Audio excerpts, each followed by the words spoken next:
This is Chapter 12 and the behind-the-scenes look at the building of El Azteca from Cochise Guitars. What I'm doing now is I'm applying the final cutting paste to the neck.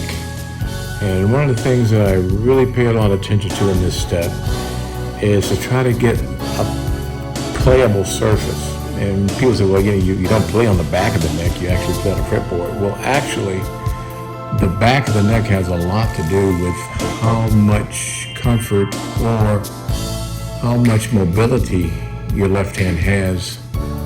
I guess your right hand, either if you're a left-hand player, but your left hand has as it moves up and down the neck. And so the back of the neck, especially one that's got some type of a finish to it, and it's not just a bare wood or just a sealed wood, very important to have a real slick surface. What I'm doing here is I'm test fitting the neck. Basically, I'm taking a couple of pins and I'm aligning them with the neck and sliding the neck in and out to make sure that it can line up with the holes for the neck bolts. And since I'm happy with the location of the neck, I'm now inserting the neck bolts.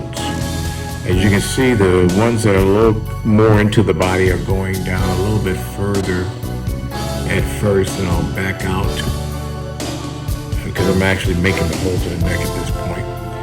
And always attach the ones that are more into the body first because it'll give you the correct angle, and you just push the neck down and make sure you have a good tight seam, which I do on this particular guitar. So now the neck is attached. And this is the final finishing paste for the body.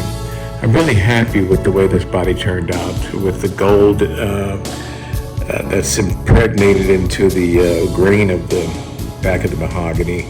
I wanted to get a distressed look, not a relic look.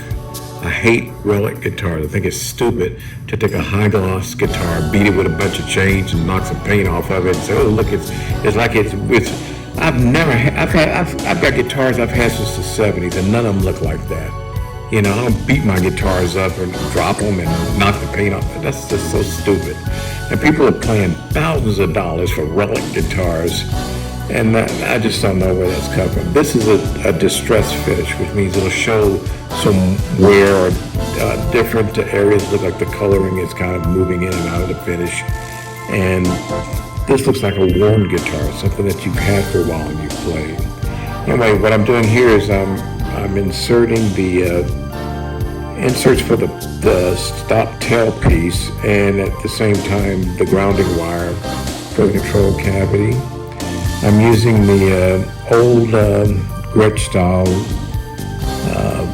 wing stop piece. So something different instead of using the Gibson stop bar, which is, traditional in this type of setup. I just think it gives it a little bit more character, and whether or not having the D and G strings longer than they normally would be because of the V, I don't know if that makes any difference in tonality, but I just think it's a very unique look, and I'm always trying to separate my guitars from other guitars.